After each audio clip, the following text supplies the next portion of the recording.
Welcome to Lunch with the Lord. I'm Pastor Mark. We're in James chapter 5. We're going to be looking at verse 12 this lesson. Only verse 12 because 12 deals with vows, making vows.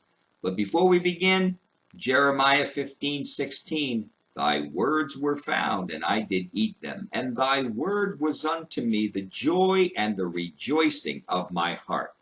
Now, let's read verse 12 here. And he says, But above all things, my brethren, swear not, neither by heaven, or neither by the earth, neither by any other oath, but let your yea be yea, and your nay, nay, lest ye fall into condemnation. Now, this warning by James against making vows follows his teaching of chapter 4, verses 13 to 17. Now, God's view on vows, God's view on vows is very serious. I know we live in a world where we can make promises and we break them all the time and we get numb to that.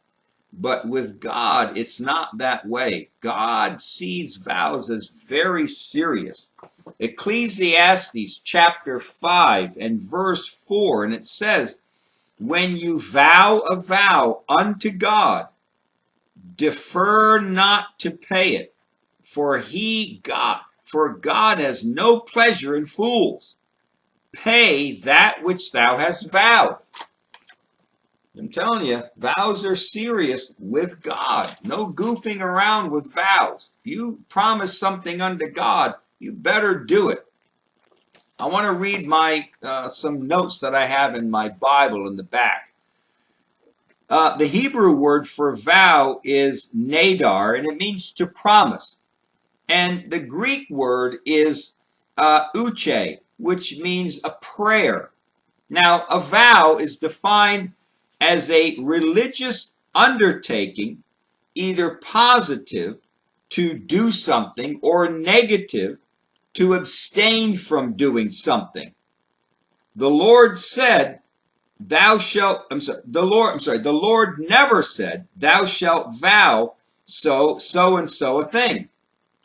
But God did say that if we did vow a vow, that we are obligated to fulfill it. The vower was on no account to draw back from his word, but to carry it to its completion. The conditions specified in the law related almost exclusively to the faithful performance of what had been freely undertaken by the worshiper, what he had pledged himself before God to render in active service or dedicated gifts. Vows were entirely you didn't have to vow. There's nothing in the Old Testament or New Testament that says you have to, as a Christian, you have to at least vow one thing in your life. No, you don't have to vow. They're voluntary.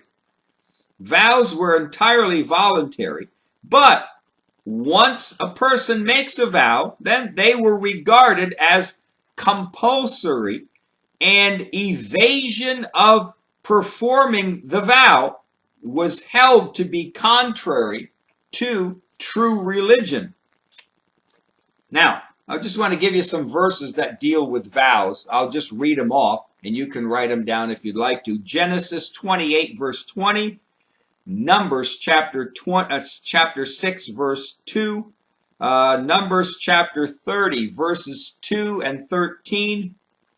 Deuteronomy 12, verse 11 and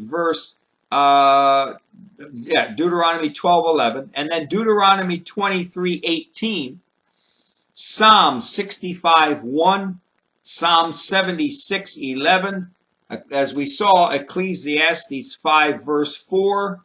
Acts chapter 18, verse 18, and chapter 21 and verse 23. So, yeah, vows were important. And if you made a vow, then God is going to hold you to it. Jesus communicated the seriousness of making vows in Matthew. Let's read this. Matthew chapter 5, verses 33 to 37. And he says, again, you have heard that it has been said by them of old time, that thou shalt not forswear thyself, but you shall perform unto the Lord your oaths. But I say unto you, do not swear at all. It means don't make any oaths, neither by heaven, for it is God's throne, or neither by the earth, for it is his footstool, neither by Jerusalem, for it is the city of the great king. Neither shall you swear by thy head, because you can't make one hair white or black.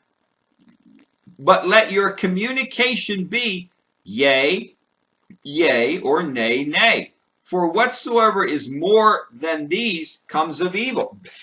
Basically, Jesus is saying, don't vow at all. Just stay away from it.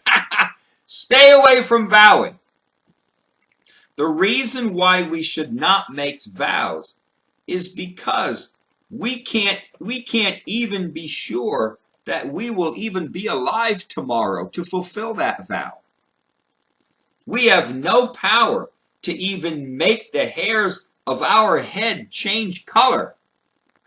How can we promise to do something when our own life is so fragile?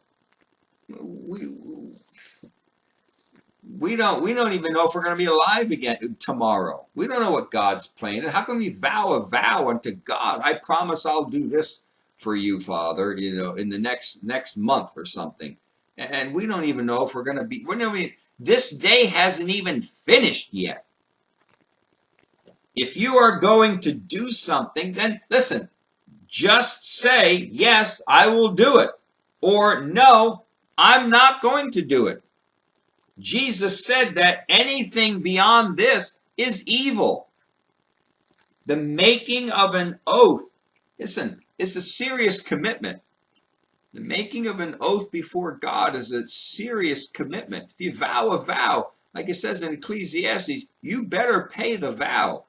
Because God has no pleasure in fools. So we need to understand that sometimes Christians get all worked up. They get on these mountaintop experiences, and then they start thinking they're going to live forever. And they've got 15, 20 years ahead of them, and they get bold in their heart, and they want to vow this vow. I'm going to start that Bible study, or I'm going to start that children's ministry, or I vow unto you, Lord, that I'm gonna preach the gospel in Africa, or something like that. I vow to go overseas by the time I'm 25 years old, or whatever. And again, then all of a sudden reality hits a day or two later, and we want to somehow wiggle out of that vow. Well, right, there's no wiggling out. We vow a vow. God says you got to pay the vow. All right, we're going to continue on in verse 13 next lesson. But until then, walk with the Lord. I know he walks with you.